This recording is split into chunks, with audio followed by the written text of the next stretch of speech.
Okay, Sahil, so we've got another question. A very, again, a very relevant question of the current era, but a nasty one as well. But I want to ask this question on behalf of a friend who sent me this.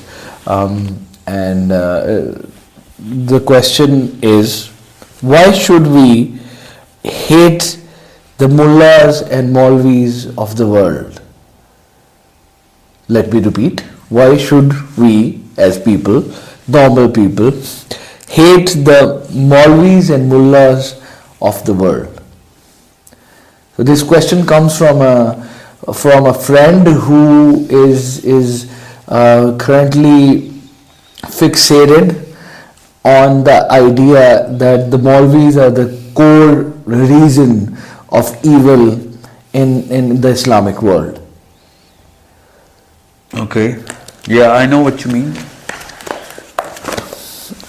So, here's another difficult question. Actually, no, it's a good question.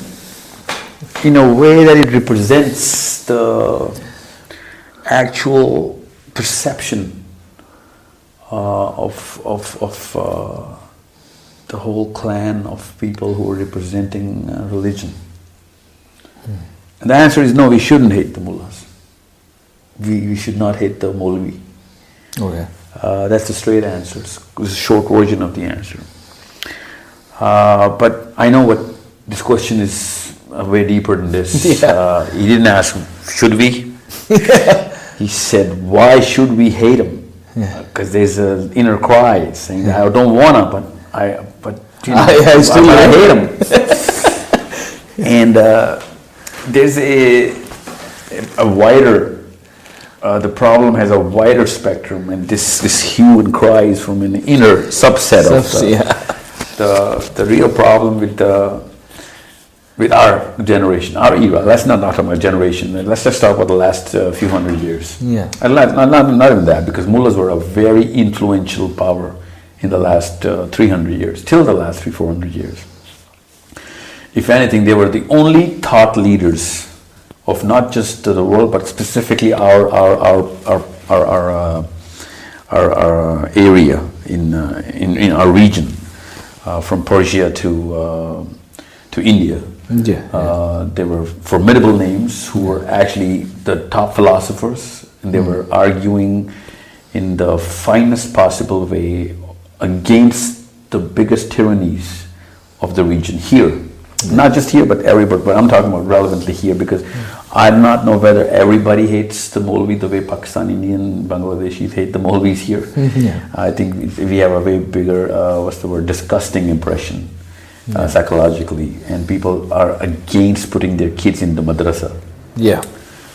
And I know women would cry if I tell them, you know what, you wanted to send your kids to Berkeley or Cambridge, but I did something better. I put them in a course in the Jamia Al-Azhar for 8 years. She's going to have a heart attack. And, she's going to have a name Fatima or something, but she doesn't want it. Or Jamia Al-Azhar is a way higher name, by the way. I put her in Bajor. Oh my God. You know what I'm saying? So I know that there's an inner psychological repulsion against the Madrasa. And it's not the Maulvi, it's the Madrasa. Maulvi is just an outcome of the Madrasa. And there is reason why that has happened, even though the biggest thought leaders, and I'm talking about scientifically, anthropologically, our behavior in this region was shaped by the Maulvi alone.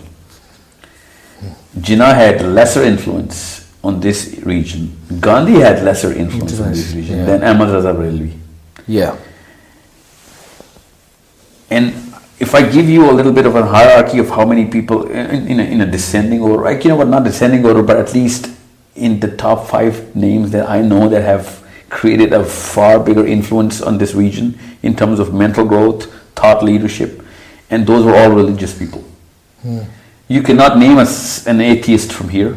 You cannot name a scientist from here. You cannot name